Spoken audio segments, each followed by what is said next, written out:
الحمد لله الذي أنزل على عبده الكتاب ولم يجعل له عوجا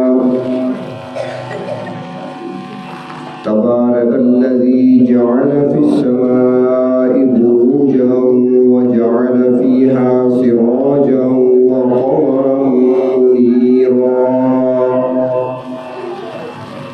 وأشهد أن لا إله إلا الله وحده لا شريك له وأشهد أن سيدنا ومولانا محمدا عبده ورسوله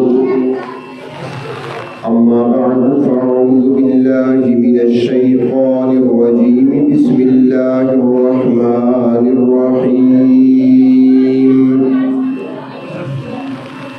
لو أنزلنا هذا القرآن على جبل لرأيته خاشعا متصدعا من خشية الله صدق الله مولانا العظيم مولاي صل وسلم دائما أبدا على حبيبك خير الخلق كلهم قابل صد احترام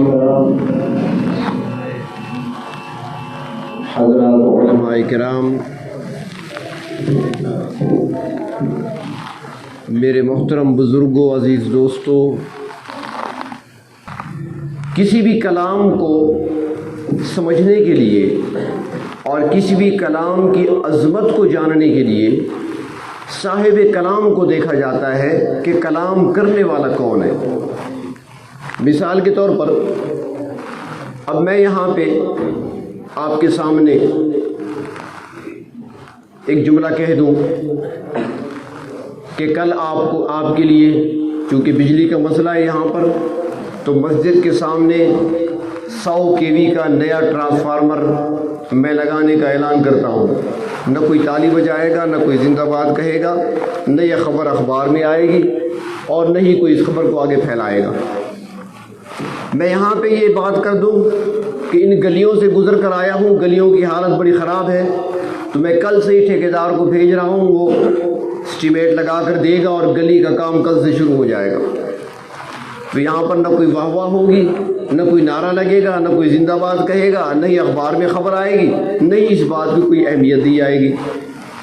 جبکہ اسی مقام پر اگر ہمارے صوبے کا وزیر اعلیٰ آ جائے، میری طرح وہ بھی انسان ہے، میری طرح اس کی بھی 2 آنکھیں ہیں، ایک زبان ہے، 2 کان ہے، ایک سر ہے، 2 ٹانگیں، 2 ہاتھ، میری طرح انسان ہے، اور وہ یہاں پر کہہ دے کہ آپ کے لیے بجلی کا مسئلہ ہے تو کل آپ کے لیے نیا ٹرانسفارمر لگا دیا جائے گا، تو ساری مسجد گونج اٹھے گی تالیوں سے، واہ واہ اور زندہ باد کے نعرے سنائی دیں گے۔ دوسرے دن اخبارات کے اندر یہ خبر آپ کو اس کی ہیڈ لائن پہ نظر آئے گی، بڑی سرخی آپ کو نظر آئے گی۔ اس نے بھی جملہ وہی کہا، میں نے بھی وہی کہا۔ تو اب کلام کے اندر میرا بھی کلام تھا، اس کا بھی کلام ہے، لیکن کہنے والے کو دیکھا جاتا ہے کہ کہنے والا کون ہے۔ کلام کی عظمت کا پتہ کہنے والے سے پتہ چلتا ہے کہ کلام ہے کس کا، کیونکہ میرے پاس اختیار کو نہیں اور وہ صاحب اختیار ہے۔ تو اس طریقے سے قرآن پاک کو اگر دیکھا جائے کہ یہ کلام کس کا ہے، جس طرح حدیث اللہ کے رسول صلی اللہ علیہ وسلم کا کلام ہے، اسی طرح قرآن کریم اللہ رب العزت کا کلام ہے۔ اس لیے حدیث شریف میں فرمایا گیا کہ تبرک بالقرآن، قرآن سے برکت حاصل کرو، فإنہ کلام اللہ، کیونکہ یہ اللہ کا کلام ہے۔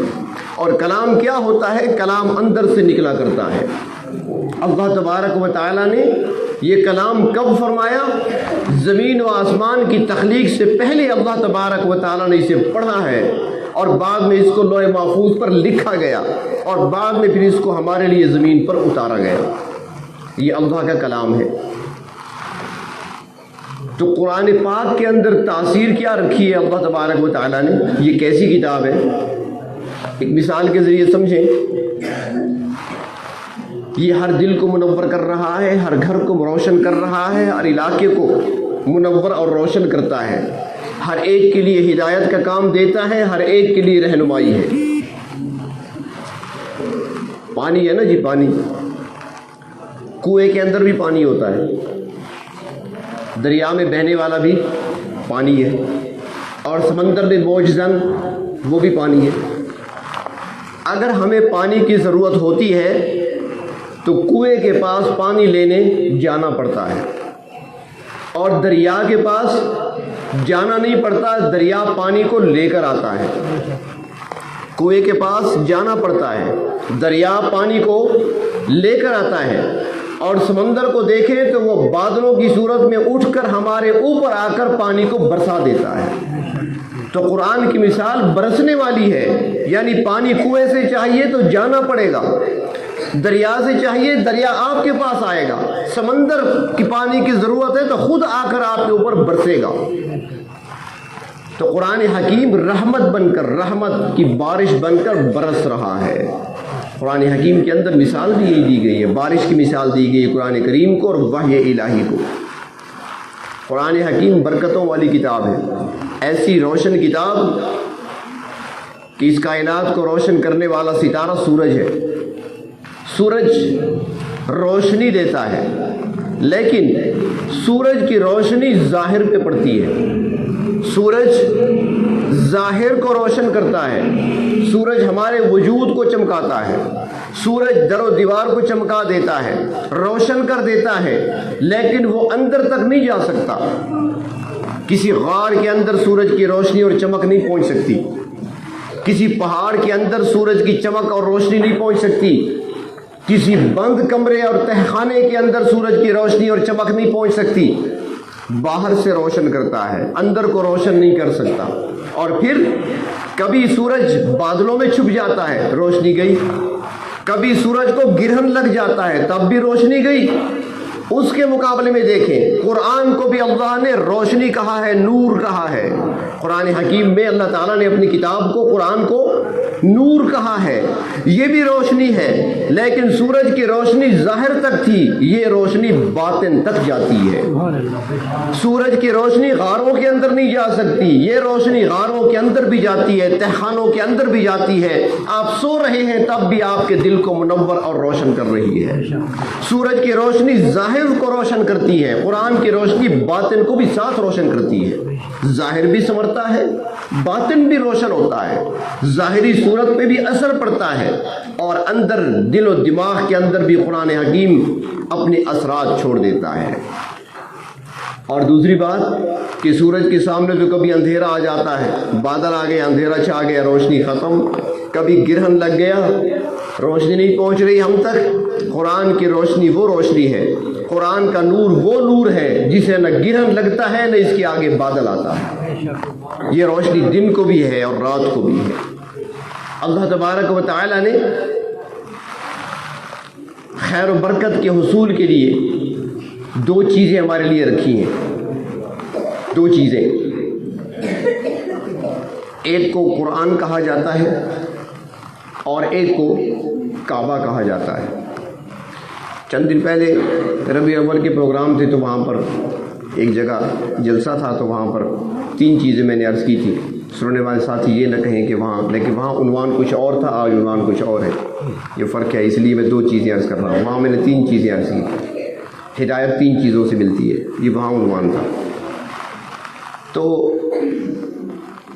دو چیزیں ہیں جہاں سے ہدایت ملتی ہے، جہاں سے روشنی ملتی ہے، جہاں سے رہنمائی ملتی ہے، جہاں سے خیر و برکت ملتی ہے۔ ایک چیز جسے کعبہ کہتے ہیں، دوسری چیز جسے قرآن کہتے ہیں۔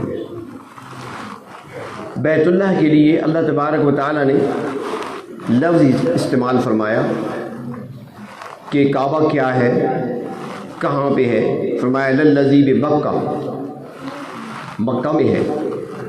اللہ وہ ہے کیا؟ مبارکہ، برکت والا ہے، وہ ہدی للعالمین، اور جہانوں کے لیے ہدایت کا مرکز ہے۔ ہدایت کا مرکز بھی ہے اور برکت والا بھی ہے۔ اور قرآن حکیم کے بارے میں فرمایا ہدی للعالمین، یہ بھی جہانوں کے لیے ہدایت ہے۔ لیکن مکہ کے لیے، بیت اللہ کے لیے اللہ تبارک و تعالیٰ نے دو لفظ استعمال فرمائے، برکت والا اور ہدایت والا، مبارکہ و ہدا، برکت بھی ہے اور ہدایت بھی ہے۔ قرآن کے لیے فرمایا کہ نور ہے، روشنی ہے، اندر باہر کو، ظاہر باطن کو روشن کرتا ہے اور ہدایت ہے۔ تو اب وہ برکت بھی ہے کعبہ میں اور ہدایت بھی ہے۔ تو یہاں پر علماء نے ایک نقطہ لکھا ہے بڑا عجیب، وہ فرماتے ہیں کہ برکت اور ہدایت دو لفظ استعمال فرمائے، اس کا کیا مطلب ہے؟ تو آسان لفظوں میں کسی اللہ والے نے بڑی اچھی تشریح کی، وہ فرمانے لگے کہ کعبے سے، بیت اللہ سے دو چیزیں حاصل ہوتی ہیں، ایک برکت اور ایک ہدایت۔ برکت حاصل ہو گئی تو دنیا سنور جاتی ہے، برکت حاصل ہوئی تو دنیا سنور جاتی ہے، ہدایت حاصل ہو گئی تو آخرت سنور جاتی ہے۔ تو دنیا بھی سنورتی ہے، اس لیے فرمایا گیا نا کہ جو حج کرتا ہے رزق میں برکت آتی ہے، حج کرنے سے، نکاح کرنے سے روزی میں برکت آتی ہے، کمی نہیں آتی۔ تو فرمایا کہ برکتوں والا گھر ہے، اور قرآن حکیم ہدایت کا مرکز ہے اور ساتھ ہی روشن ہے، نور ہے۔ تو اب یہ دونوں کے اندر سخاوت پائی جاتی ہے، بیت اللہ کے اندر بھی سخاوت ہے، وہاں پر بھی لٹایا جاتا ہے، قرآن کے اندر بھی سخاوت ہے۔ یوں کہیں کہ بیت اللہ بھی سخی ہے، قرآن بھی سخی ہے۔ فرق یہ ہے کہ بیت اللہ کی سخاوت تو ہے، لیکن دامن بھرنے کے لیے وہاں جانا پڑتا ہے، دامن بھرنے کے لیے وہاں جانا پڑتا ہے، طواف کرنے پڑتے ہیں، حجر اسود کے بوسے لینے پڑتے ہیں، حتیم میں جانا پڑتا ہے اور ملتزم سے لپٹنا پڑتا ہے، تب دامن بھرے جاتے ہیں۔ سخی ہے بیت اللہ، لیکن اس کی سخاوت سے مستفید ہونے کے لیے وہاں جانا پڑتا ہے۔ اور قرآن بھی سخی ہے، جس کے لیے کہیں جانا نہیں پڑتا، ہمارے پاس خود آ گیا، ہمیں جانا نہیں پڑا اس کی طرف، وہ خود ہمارے پاس ہے۔ اللہ نے ہمارے پاس، ہم کمرے میں ہیں تو ہمارے پاس ہے، ہم اندر ہیں تو پاس ہے، ہم باہر ہیں تو پاس ہے۔ تو یہ اللہ کی وہ عظیم کتاب ہے، جن لوگوں نے اپنی نسبت کو قائم کر لیا اللہ کی اس کتاب کے ساتھ، کلام کے ساتھ، اللہ تبارک و تعالیٰ نے دنیا میں بھی ان کے نام کو بلند کیا، اور آخرت میں تو ان کے لیے درجات ہی درجات ہیں۔ لیکن ساتھ یہ بھی عرض کروں، یہ پڑھنے والے طالب علم بیٹھے ہیں، باقی حضرات بھی بیٹھے ہیں، قرآن کریم کو محبت سے پڑھا کریں، ذوق سے پڑھا کریں، محبت سے پڑھا کریں، ٹھہر ٹھہر کے پڑھا کریں، بنا بنا کر، سنوار سنوار کے پڑھا کریں۔ اور کس لیے کہ حدیث شریف میں آتا ہے، ایک حدیث شریف میں آتا ہے کہ گانے والی عورت کے گانے کو، یاد رکھنا، گانے والی عورت کے گانے کو اتنی توجہ سے کوئی نہیں سنتا جتنا قرآن پڑھنے والے کی آواز کو، تلاوت کو پروردگار عالم خود توجہ سے سنتے ہیں۔ جب رب تعالیٰ سن رہے ہیں تو بنا بنا کے پڑھیں، گھڑی دیکھ دیکھ کر نہیں، کوئی 5 منٹ ہو گئے ابھی پاؤں میرا نہیں ہوا، میرا تو 15 منٹ میں سپارہ ہو جاتا ہے، ایسے نہیں، سکون سے پڑھیں، یہ تصور کریں کلام کس کا ہے اور کون سن رہا ہے۔ عاشقوں کی طرح پڑھیں۔ وہ ایک شعر ہے نا علامہ اقبال کا کہ الفاظ و معانی میں تفاوت نہیں، لیکن ملا کی اذاں اور ہے، مجاہد کی اذاں اور۔ میں تھوڑی ترمیم کر کے اسے پڑھا کرتا ہوں کہ الفاظ و معانی میں تفاوت نہیں، لیکن الفاظ و معانی میں تفاوت نہیں، لیکن قاری کا پڑھنا اور ہے، عاشق کا پڑھنا اور۔ تو عاشق بن کر پڑھیں، محبت سے پڑھیں، نتیجہ کیا نکلے گا؟ ایک امام ہے، قرأت کے امام ہیں، امام عاصم رحمۃ اللہ علیہ، مدینہ منورہ میں تھے، مسجد نبوی میں ہوا کرتے تھے، وہاں پڑھایا بھی کرتے تھے، قرآن کی تعلیم بھی دیتے تھے، وہاں پر نماز بھی پڑھاتے تھے، امام بھی تھے مسجد نبوی کے۔ تو طالب علموں نے محسوس کیا کہ کچھ عرصے سے استاد محترم کے دہن سے، ان کے منہ سے خوشبو آتی ہے، اور ایسی خوشبو کہ جو آج تک ہم نے سونگھی نہیں۔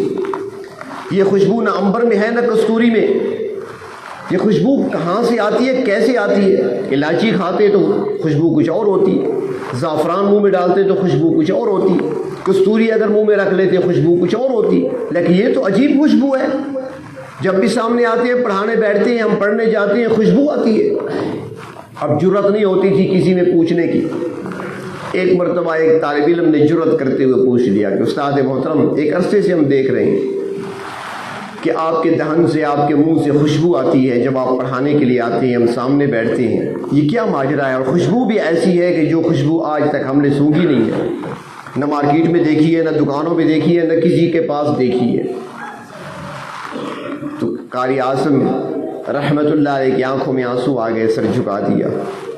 شاگرد عرض کرنے لگے استاد محترم ضرور بتائیے، یہ صرف میں نہیں پوچھ رہا، ہر طالب علم سوالی ہے مگر جرت نہیں کر سکا کوئی، میں جرت کر کے پوچھ رہا ہوں، میں سب کو نمائندہ ہوں، بتائیے اصل واقعہ کیا ہے؟ تو حضرت قاری عاصم رحمۃ اللہ علیہ روتے ہوئے فرمانے لگے کہ کیا بتاؤں، میں ایک عرصے سے یہاں قرآن پڑھاتا ہوں، نماز پڑھاتا ہوں، وہاں بھی تلاوت کرتا ہوں، نماز میں قرآن پڑھتا ہوں اور محبت سے پڑھتا ہوں، اللہ کا کلام ہے، بڑے ادب سے پڑھتا ہوں، احترام سے تلاوت کیا کرتا ہوں۔ تو ایک رات میں سو رہا تھا، نبی اکرم صلی اللہ علیہ وسلم کی زیارت ہوئی، آپ نے فرمایا عاصم تم کتنا قرآن اچھا پڑھتے ہو، ذرا میرے قریب آ جاؤ۔ چنانچہ اللہ کے محبوب نے اپنے مبارک لب، مبارک ہونٹ میرے ہونٹوں پہ رکھ دیے، اسی دن سے میرے منہ سے خوشبو آتی ہے۔ اور حدیث شریف میں یہ آتا ہے کہ جو آدمی قرآن حکیم کو محبت سے پڑھتا ہے، ٹھہر ٹھہر کے پڑھتا ہے، سکون سے پڑھتا ہے، جوڑ جوڑ کر بنا بنا کے پڑھتا ہے، تو فرمایا کہ اللہ کے فرشتے کلام سننے کے لیے آ جاتے ہیں، اس کے گرد جمع ہو جاتے ہیں، اور پھر وہ پڑھتا رہتا ہے، تلاوت کو جاری رکھتا ہے، اسی سوز میں پڑھتا ہے، اسی جوش سے پڑھ رہا ہے، اسی محبت سے پڑھ رہا ہے۔ تو فرشتے قریب آتے آتے فرشتوں کو اتنا مزہ آتا ہے کہ آخر کار وہ فرشتے اس کے لبوں پر اپنے لب رکھ دیتے ہیں، اس کے منہ پر اپنا منہ رکھ دیتی ہیں، ان کو اتنا مزہ آتا ہے۔ لیکن وہ تب رکھیں گے جب سگریٹ کی بو تو نہ ہونا، منہ بھی صاف رکھا کریں، مسواک کر کے تلاوت کیا کریں، پہلے مسواک کیا کریں، اگر ہو سکے تو ایک آدھ الائچی منہ میں ڈال دیا کریں، اس کے بعد تلاوت کیا کریں، پھر قرآن پاک کی لذت کو دیکھیں کیسے آپ محسوس کریں گے انشاءاللہ۔ تو بہر طور قرآن حکیم کی ختم کی آج محفل ہے، بچوں نے مکمل کیا ہے، سورۃ فاتحہ سے لے کر والناس تک اسے مکمل کیا، یہ بہت بڑا اعزاز ہے۔ دنیا والوں کے ہاں اس کی قدر نہیں ہے، دنیا والوں کے ہاں نہیں ہے قدر اس کی۔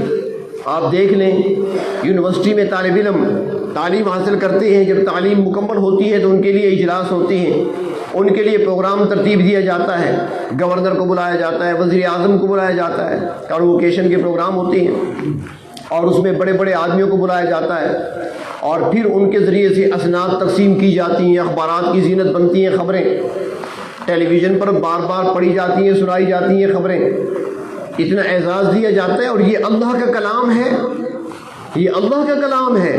وہ تو عام کتاب پڑھی تھی اس نے، چاہے اس نے وہ ماسٹر کیا تھا، انگلش میں کیا تھا یا عربی میں کیا یا اسلامیات میں کیا یا فزکس میں کیا یا بائیو میں کیا، کسی مضمون میں کیا تھا، وہ تو انسانوں کی لکھی ہوئی کتابیں ہیں، انسانوں کے بنائے ہوئے کورس ہیں، اور یہاں تو اللہ کا کلام پڑھا گیا۔ اس کے لیے تو کوئی تقریب نہیں منعقد ہوئی، اس کے لیے کوئی وزیر اعظم نہیں آیا، کوئی صدر نہیں آیا، کوئی گورنر، کوئی وزیر اعلیٰ نہیں آیا، کوئی اعلان نہیں کیا ادارے کے لیے، آخر وجہ کیا ہے؟ تو میں بھی اس پر سوچتا رہا، ایک سوال میرے ذہن میں بھی تھا کہ اللہ کا کلام ہے، اس کے لیے تو ہونا چاہیے، لیکن کچھ عرصہ قبل میرے اللہ نے میرے دماغ میں ایک بات ڈالی کہ چونکہ کلام اللہ کا ہے نا، تو اللہ تعالیٰ چاہتے ہی نہیں تھے کہ اس کے لیے دنیا میں کوئی ایسا نظام بنایا جائے، اللہ تعالیٰ نے اس کو پسند ہی نہیں فرمایا کہ میرے کلام کے لیے کسی بڑے کو بلایا جائے، وہ آئے اور پھر وہ آ کر اس کا ان کو اسناد تقسیم کرے، ان کی دستار بندیاں کرے۔ اللہ نے فرمایا کہ نہیں، یونیورسٹی قائم کی تھی، یونیورسٹی کی بنیاد رکھی تھی صدر نے، تو اب جب طالب علم فارغ ہوں گے، ان کا سالانہ پروگرام ہوگا تو صدر ہی جائے گا اسناد تقسیم کرنے کے لیے۔ وزیر اعظم نے اعلان کیا تھا تو وزیر اعظم ہی جائے گا، وزیر اعلیٰ نے اعلان کیا تھا یونیورسٹی کالج کا تو وہی جائے گا۔ اللہ فرماتے ہیں یہ میرا کلام ہے تو میرے دربار میں انعامات تقسیم ہوں گے، یہ انعامات میں اپنے دربار میں تقسیم کروں گا، اور اس کے لیے اللہ رب العزت نے دنیا میں کوئی جلسہ نہیں سجایا، اس کے لیے اللہ تبارک و تعالیٰ نے آواز ذرا کم کر دیں، اس کے لیے اللہ تبارک و تعالیٰ نے دنیا میں کسی جلسے کا انعقاد نہیں فرمایا، کوئی جلسہ قائم نہیں کیا، کوئی کانفرنس نہیں ہوئی کہ چند بندے ہوں گے، 40 بندے ہوں گے، 50 بندے ہوں گے، 200 بندے ہوں گے، 500 بندے ہوں گے، اور کلام کس کا؟ اللہ کا۔ اللہ کے کلام کی تقسیم اسناد کی محفل ہو، مجلس ہو، 500 بندہ ہو، 1000 بندہ ہو، اتنے تھوڑے؟ اللہ نے فرمایا نہیں، یہ اسناد میں خود تقسیم کروں گا، یہ انعامات میں خود تقسیم کروں گا۔ اور اس کے لیے اللہ نے دن کون سا رکھا؟ میدان حشر۔ میدان حشر میں انعقاد ہوگا اس مجلس کا بھی، جس میں سارے انبیاء بھی ہوں گے، سارے اتقیاء بھی ہوں گے، سارے اولیاء بھی ہوں گے، سارے علماء بھی ہوں گے، وہاں پر نیک و بد سارے ہوں گے، اپنے پرائے سارے ہوں گے، دوست دشمن سارے ہوں گے، ماننے والے نہ ماننے والے سارے وہاں پر جمع ہوں گے، اور سب کی موجودگی میں رب فرمائے گا حافظ قرآن کہاں ہے؟ کہاں ہے وہ جس نے میرے کلام کو اپنے سینے میں محفوظ کیا تھا؟ آ جائے وہ۔ جب وہ آئیں گے اللہ فرمائیں گے کہ ان کے والدین کہاں ہیں؟ ان کے والدین کہاں ہیں؟ ماں باپ کو بلاؤ، خوش قسمت ہیں وہ جن کے بچوں نے قرآن کو یاد کیا۔ اللہ فرمائیں گے کہ ان کو تو اسناد بعد میں دی جائیں گی، ان کو تو انعام بعد میں دیا جائے گا، پہلے ان کے والدین کو تاج پہنا دیے جائیں، پہلے ان کے والدین کو تاج پہنائے جائیں۔ فرمایا کہ تاج پہنا دیے جائیں گے۔ اور کیسے تاج؟ فرمایا کہ ایک ایک تاج ایسا ہوگا کہ اگر وہ تاج پہن کر زمین پر آ جائیں تو پوری زمین سے سورج کی روشنی غائب ہو جائے گی۔ سورج سے زیادہ روشن اور چمکنے والے تاج والدین کے سروں پہ رکھے جائیں گے۔ حافظ قرآن انتظار میں ہوگا، اب میری باری ہے۔ اللہ فرمائیں گے سامنے سیڑھیاں ہیں جنت کی طرف جا رہی ہیں، ان سیڑھیوں پر چڑھتا جا اور قرآن پڑھتا جا، جہاں پر تیرا قرآن مکمل ہوگا وہی تیرا مقام ہوگا۔ لیکن جس طرح دنیا میں پڑھتا تھا اسی طرح پڑھنا ہے، ترتیل کے ساتھ، سکون کے ساتھ، ٹھہر ٹھہر کر پڑھنا ہے، جلدی نہیں کرنی دنیا میں۔ جس طرح دنیا میں کوئی پڑھتا ہے نا تو اسی طرح پڑھے گا وہاں پر، جو آرام سکون سے پڑھتا ہے تو وہ سکون سے ہی پڑھے گا۔ تو انعامات وہاں پر عطا کیے جائیں گے، اور دنیا میں بھی اللہ نے عزتیں عطا فرمائی ہیں۔ آج دیکھ لیں، ایک سوال پیدا ہوتا ہے کہ جو بچے انگلش میڈیم اسکول پڑھتے ہیں، جاتے ہیں اسکولوں میں پڑھنے کے لیے جاتے ہیں، تو ان کے لیے کتنا اہتمام ہوتا ہے۔ ماں تیار کرتی ہے ان کے لیے کھانا، ناشتہ تیار کرتی ہے، وہ کھلاتی ہے۔ اس کے علاوہ ساتھ ٹفن ہوتا ہے ان کے پاس، لنچ باکس ہوتی ہیں، اس کے اندر دوپہر کے لیے وہاں پر کچھ کھانے کے لیے انڈا، کچھ روٹی وغیرہ وہ بھی ڈال دیتی ہے۔ چپس کھاتا ہے بچہ تو وہ رکھ دیتی ہے، وہ رکھ کر اس کے حوالے کرتی ہے۔ پھر وقت پر اس کو تیار کیا جاتا ہے، پھر ٹائم پر رکشہ، چنگچی وغیرہ دروازے پہ آتی ہے، بچے کو اٹھایا جاتا ہے، اسکول تک پہنچایا جاتا ہے، پھر چھٹی ہوتی ہے، وہاں سے سواری جاتی ہے، اس کو اٹھا کر لے آتی ہے۔ جس کے پاس گاڑی ہے تو وہ گاڑی میں بٹھا کر لے جاتے ہیں۔ لیکن اللہ کلام آپ کب جو پڑھتی ہیں، ہم نے دیکھا ہے کہ ان بچوں کے لیے نہ تو ناشتہ وقت پہ تیار ہوتا ہے، نہ ان کو ٹائم پر کھانا ملتا ہے۔ ماں کیا کہتی ہے، بھی پڑھنا کیا، پڑھنا تو قرآن ہی ہے نا، بس چلے جاؤ۔ امی میرا سوٹ، بس ٹھیک ہے، آج مسجد جانا ہے نا، کہاں جانا ہے، قرآن ہی تو پڑھنا ہے نا۔ آپ نے دیکھا ہوگا ایسے ہی ہو رہا ہے۔ ایک باپ کے 2 بیٹے ہیں، ایک اسکول جا رہا ہے، اس کو آپ دیکھیں، اس کے لباس کو دیکھیں، اس کی تیاری کو دیکھیں۔ دوسری طرف مسجد جا رہا ہے، قرآن پاک یاد کرنے، حفظ کرنے کے لیے جا رہا ہے، اس کا لباس بھی دیکھیں، کبھی منہ دھویا کبھی نہ دھویا۔ ماں کہتی چلو بھائی پڑھنا تو تمہیں قرآن ہی ہے نا، قرآن کی یہی عزت ہے ہمارے ہاں۔ اللہ نے فرمایا آپ فکر کیوں کرتے ہیں؟ حفاظ سے فرمایا آپ گھبرائیں نہیں، دل چھوٹا نہ کریں، یہ نہ سوچیں کہ وہ چنگچنگ میں گیا ہے اور وہ رکشے میں گیا ہے، وہ گاڑی پہ گیا، وہ موٹر سائیکل پہ گیا۔ اللہ نے فرمایا میرے بندے وہ چنچی پہ سوار ہو کر گیا ہے، اور تم کیسے جاؤ گے؟ فرمایا تم قدم رکھو گے، میرے فرشتے آگے پر بچھائیں گے۔ اس کے قدم چنچی پہ آئے ہیں، اس کے قدم موٹر سائیکل پہ آئے ہیں، اس کے قدم گاڑی پہ ہیں، اور تمہارے قدم فرشتوں کے پروں پہ ہیں، فرشتوں کے پروں پر چلتے ہوئے آتے ہیں۔ اللہ تبارک و تعالیٰ عزتیں عطا فرماتے ہیں، دنیا کے اندر بھی عزتیں ہیں، اور آخرت میں جو نوازا جائے گا تو وہاں پر تو پھر ہر انسان کہے گا اے کاش کہ میں نے بھی قرآن کو یاد کیا ہوتا، لیکن وہاں وقت نہیں ملے گا۔ اب یہاں پر وقت ہے، کوئی اگر کہے نا میں نہیں کر سکتا، غلط ہے۔ یہاں بہانے چل سکتے ہیں، اللہ کے یہاں بہانہ نہیں چلے گا۔ کوئی بندہ اگر کہے یہاں پر کہ اب بوڑھا ہو گیا ہوں جی، اب میری کوئی عمر ہے، یہ بات غلط ہے، بالکل غلط۔ اس لیے کہ کچھ عرصہ قبل میں نے ایک اخبار میں دیکھا تھا کہ پنجاب میں ایک شخص نے سرکاری ملازمت سے ریٹائرمنٹ کے بعد کاروبار شروع کیا، 8-10 سال تک کاروبار کرتا رہا، 70 سال کی عمر ہو گئی، اسے خیال آیا کہ کیوں نہ میں قرآن پاک یاد کر لوں۔ 70 سال کی عمر میں اس نے قرآن پاک حفظ کرنا شروع کیا، اور اس نے دعا مانگی کہ اے میرے پروردگار، جب تک میں مکمل حافظ نہیں بن جاتا مجھے موت نہ دینا۔ 10 سال اس کو لگے، جس دن وہ 80 سال کا ہوا، جس تاریخ کو، اسی دن وہ مکمل قرآن کا حافظ بنا، 80 سال کی عمر میں، اور اس نے بہت بڑی تقریب کا انعقاد کیا تھا۔ تو 80 سال کی عمر میں بھی قرآن کریم تو ایک معجزہ ہے، خود بخود ہی اندر اترتا ہے، تھوڑی کوئی توجہ تو کرے۔ بلکہ اگر سارا یاد نہیں ہو سکتا تو نبی اکرم صلی اللہ علیہ وسلم کی خواہش بھی تھی۔ اچھا، آپ سے ایک سوال پوچھتا ہوں کہ اگر کسی کا والد ہو اور وہ اولاد سے کہے، بیٹے سے کہے کہ میری یہ خواہش ہے کہ تم میری خواہش کے مطابق یہ کام کر لے، تو کیا خیال ہے بیٹے کو اپنے باپ کی خواہش پوری کرنی چاہیے یا نہیں؟ کرنی چاہیے۔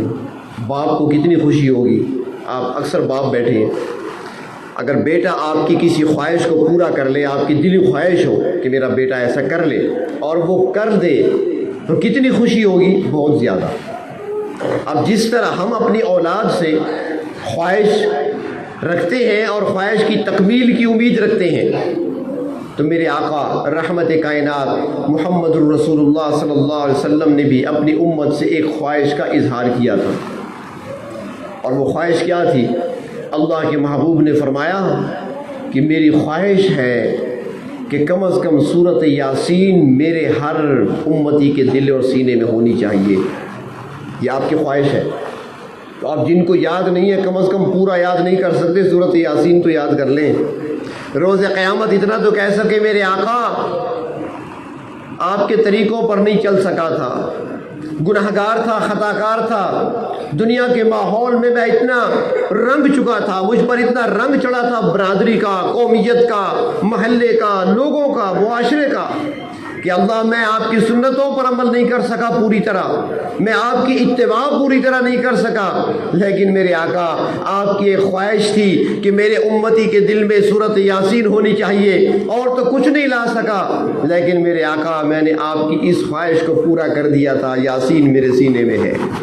کم از کم اتنا تو ہم کہہ سکیں، تو ایک صورت تو آسانی سے یاد ہو سکتی ہے، فائدہ ہمارا اپنا ہی ہے، برکتیں ہمیں حاصل ہوں گی، دنیا کے اندر بھی برکتیں حاصل ہوں گی، وہاں پر ہمارے لیے نجات کا ذریعہ بنے گا۔ تو اس لیے سورۃ یاسین تو کم از کم یاد کر لیں، اور جن کو یاد ہے وہ اس کو نماز میں پڑھا کریں۔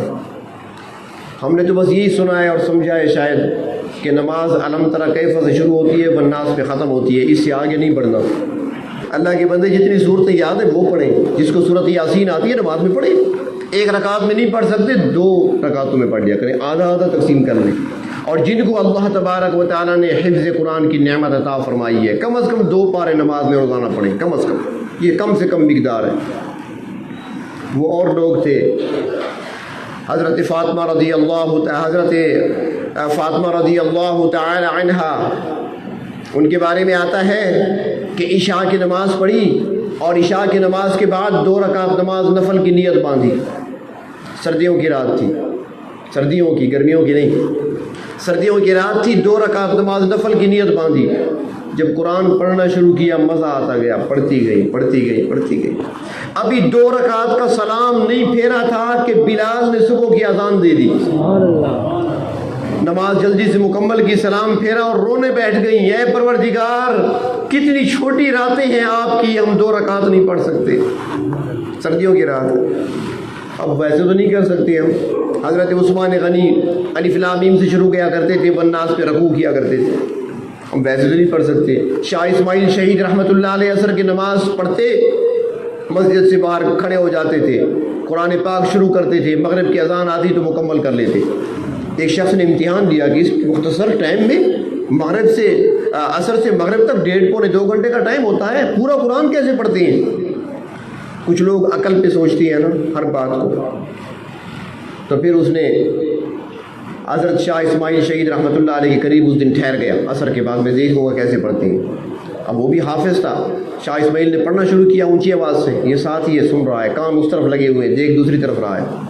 1.5 پونے 2 گھنٹے حضرت ٹہل رہے ہیں، یہ بھی ساتھ ٹہل رہا ہے، سن رہا ہے۔ اس نے کہا میں نے سارا سنا، الف لام میم سے والناس تک پڑھا ہے، ایک بھی غلطی نہیں کی۔ یہ کرامت ہے، ولی سے ہو سرزد ایسی بات تو یہ کرامت کہلاتی ہے، نبی سے ہو تو معجزہ، یہ کرامت ہے۔ حضرت داؤد علیہ السلام کے بارے میں حدیث شریف میں آتا ہے، اللہ کے محبوب صلی اللہ علیہ وسلم فرماتے ہیں کہ وہ خادموں کو حکم دیتے تھے کہ گھوڑے پر زین کسو، کہیں جانا ہے میں نے۔ جب تک وہ گھوڑے پر زین لگتا تھا، گھوڑا تیار کرتا تھا، اتنی دیر میں زبور مکمل ختم کر لیتے تھے۔ یہ معجزہ تھا، اور ولی کی کرامت ہوا کرتی ہے۔ تو خیر آپ کرامت نہ دکھائیں، آپ کم از کم 2 پارے پڑھ لیا کریں، زیادہ نہیں تو 2 پارے۔ حضرت قاری محمد طیب صاحب رحمۃ اللہ علیہ جو کہ دارالعلوم دیوبند کے محتمم گزرے ہیں، فرمانے لگے کہ میں لڑکپن میں تھا، ابھی بالغ نہیں ہوا تھا، جب میرا حفظ قرآن مکمل ہوا، حافظ بنا، تو گھر آیا تو والد صاحب کہنے لگے بیٹا اب میرا حصہ تیرے ساتھ ہو گیا۔ فرماتی ہے میں نے کہا ابا جان آپ کا حصہ کیسے؟ فرمایا بیٹا ایسے کرو کہ مغرب کے بعد 2 رکعت نفل میں، مغرب کے بعد نوافل کے اندر چاہے 2 رکعت میں چاہے 4 رکعت میں 2 پارے روزانہ پڑھ لیا کرو، ثواب مجھے بھیج دیا کرو۔ ثواب زندوں کو بھی پہنچتا ہے، مردوں کو بھی پہنچتا ہے، تو ثواب مجھے دے دیا کرو۔ قاری محمد طیب صاحب رحمۃ اللہ علیہ فرمانے لگے کہ وہ دن میں بالغ نہیں ہوا تھا اور آج 70 سال میری عمر ہے، وہ دن اور آج کا دن سفر میں ہوں، حضر میں ہوں، گھر میں ہوں، باہر ہوں، پاکستان میں ہوں، انڈیا میں ہوں، جہاں بھی ہوں، نہ مغرب کے نفل چھوٹے ہیں نہ 2 پاروں کی تلاوت چھوٹی ہے۔ تو معمول رکھیں، قرآن پاک بھی پکا۔ بڑی بات تو یہ ہوتی ہے نا، اکثر حفاظ کو شکوہ ہوتا ہے کہ میری منزل کچی ہے، تو منزل پکی کرنے کا آسانی طریقہ ہے 2 پارے روزانہ پڑھیں، بس والدین کو اصالہ ثواب کر دیا کریں، ان کا فائدہ بھی ہوگا، آپ کا فائدہ بھی ہوگا۔ تو قرآن حکیم کے اندر اللہ تبارک و تعالیٰ نے خیر و برکت رکھی ہے، یہ مقناطیس ہے، قرآن حکیم کے اندر مقناطیسی قوت ہے، یہ دنیا کی برکتوں کو کھینچ لیتا ہے، اللہ تبارک و تعالیٰ کی رحمتوں کو کھینچ لیتا ہے، دنیا کی برکتوں کو کھینچنے والا ہے اور اللہ تعالیٰ کی رحمتوں کو کھینچنے والا ہے۔ اس کے اندر تاثیر رکھی گئی ہے، مقناطیس ہے، الگ کر لیتا ہے اور بندوں کو بھی اس طریقے سے کھینچ لیتا ہے۔ جن بندوں کے اندر صلاحیتیں پائی جاتی ہیں قرآن ان کو اپنی طرف کھینچ لیتا ہے۔ آپ کہیں گے کیسے الگ کرتا ہے بندوں کو؟ مکہ میں سے اس نے ابن مسعود کو کھینچ لیا تھا، مکہ میں سے بلال کو کھینچ لیا، مکہ میں سے زبیر کو کھینچ لیا، مکہ میں سے ابو بکر عمر عثمان و علی کو کھینچ لیا، ابو جہل وغیرہ رہ گئے۔ لوہے کے ٹکڑے ہیں نا، لوہے کے ٹکڑے، ذرات، برادہ لوہے کا، جہاں پر یہ خراج کی مشینیں ہوتی ہیں تو نیچے برادہ پڑا ہوتا ہے باریک باریک لوہے کا، تو اس کو اگر آپ ریت میں مٹی میں ملا دیں، مکس کر دیں اور کہیں آپ سے کہیں کہ بھی اس کو الگ کرو تو کیسے کریں گے؟ آپ نہیں کر سکتے ایسے، مٹی میں مل گیا ہے نا، چھوٹے چھوٹے ذرے ہیں لوہے کے، مٹی میں مل گئے، اب الگ کرو نہیں کر سکتے۔ تو الگ کرنے کا طریقہ کیا ہے؟ مقناطیس ڈال دو، وہ سارے لوہے کو کھینچ دے گا، مٹی ریت باقی رہ جائے گی۔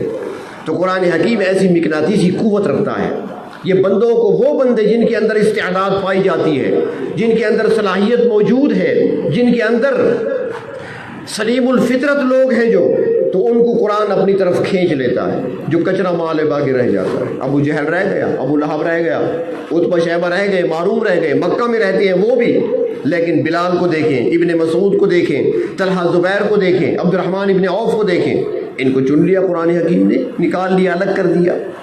تو قرآن حکیم اپنی طرف کھینچنے والی کتاب ہے، اور پھر جو اپنا تعلق قرآن سے جوڑ لیتا ہے تو پھر یہ کتاب اس کے لیے دنیا کی برکتوں کو کھینچ لاتی ہے اور اللہ کی رحمتوں کو کھینچ لاتی ہے۔ جہاں پر قرآن پڑھا جاتا ہے وہاں پر رحمتوں کا نزول ہوتا ہے، رحمتیں برس رہی ہوتی ہیں بارش کی طرح جہاں پر قرآن پڑھا جاتا ہے۔ اور اللہ کے محبوب فرماتے ہیں، صحابہ کا مجمع سارے بیٹھے ہیں، فرمایا خیرکم، تم میں سے بہتر لوگ۔ اب سارے متوجہ ہو گئے، کون ہے ہم میں سے بہتر؟ کیا اونٹ چلانے والے بہتر ہیں، بازار میں کاروبار کرنے والے بہتر ہیں، یا مزدور بہتر ہیں جن کو القاسم و حبیب اللہ فرمایا تھا، یا وہ تاجر جن کے بارے میں فرمایا تھا اگر وہ صحیح کام کریں گے، دیانتداری کے ساتھ کام کریں گے تو وہاں پر انبیاء کے ساتھ ان کا حشر ہوگا؟ کیا وہ بہتر ہیں، یا مسجد میں آنے والے بہتر ہیں جو بیان سنتے ہیں؟ کون بہتر ہوں گے؟ اللہ کے نبی نے فرمایا خیرکم۔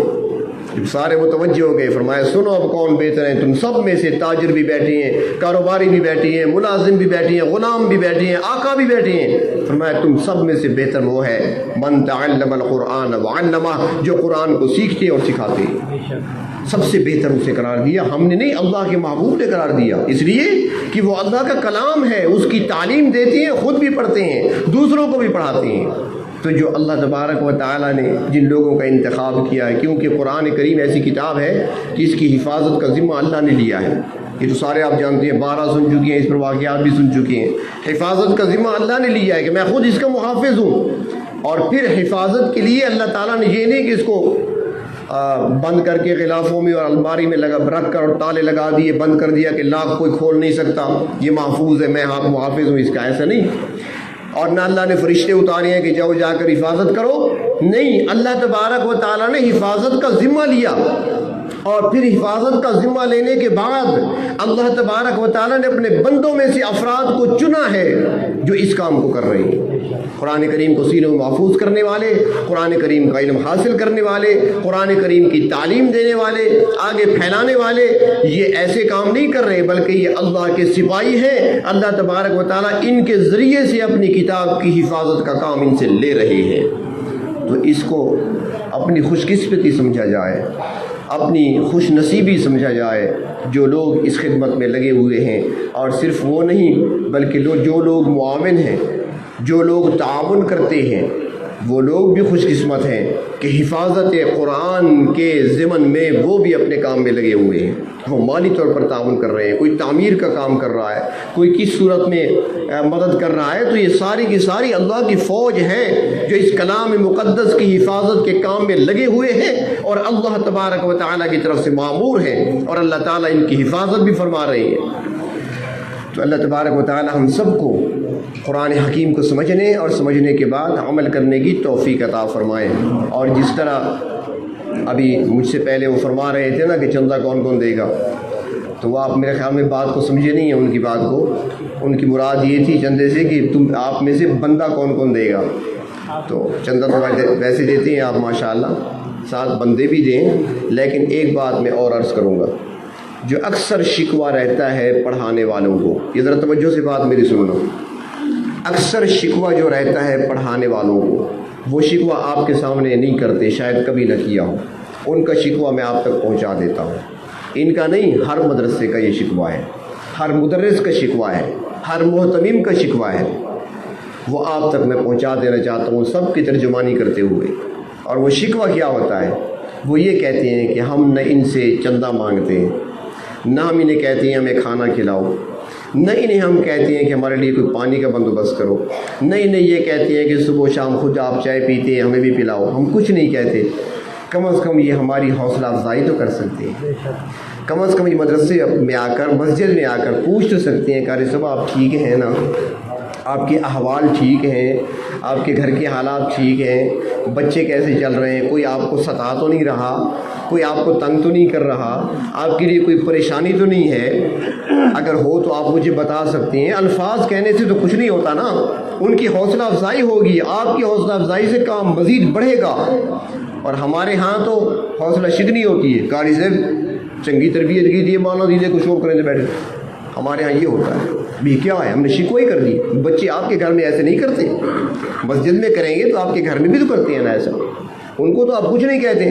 بیوی سے تو کبھی نہیں کہا کہ تمہاری یہ تربیت ہے، وہاں تو ڈر لگتا ہے نا، بیوی سے کچھ نہیں کہہ سکتے۔ یہاں پر استاد صاحب کے لیے ہم شیر بن جاتے ہیں، وہاں بھیڑ، یہاں آ کر شیر، ایسا نہیں ہونا چاہیے، حوصلہ شکنی نہیں ہونی چاہیے، حوصلہ افزائی ہونی چاہیے۔ کبھی جا کر پوچھ لیا کریں، چھٹی کا دن ہے، کلاس لگی ہوئی ہے، استاد صاحب پڑھا رہے ہیں، جا کر بیٹھ جائیں تھوڑی دیر، ذرا قرآن کی محفل میں بیٹھیں، قرآن پڑھا جا رہا ہے، پھر دیکھیں آپ وہاں سے کتنی نورانیت لے کر آتے ہیں، پھر دیکھیں آپ وہاں سے کتنی رحمتیں لے کر آتے ہیں، پھر استاد صاحب کو سلام کر لیں، پوچھ لیں استاد صاحب کوئی مسئلہ تو نہیں ہے آپ کا، کوئی شکوہ تو نہیں ہے کسی سے، کوئی پریشانی تو نہیں ہے۔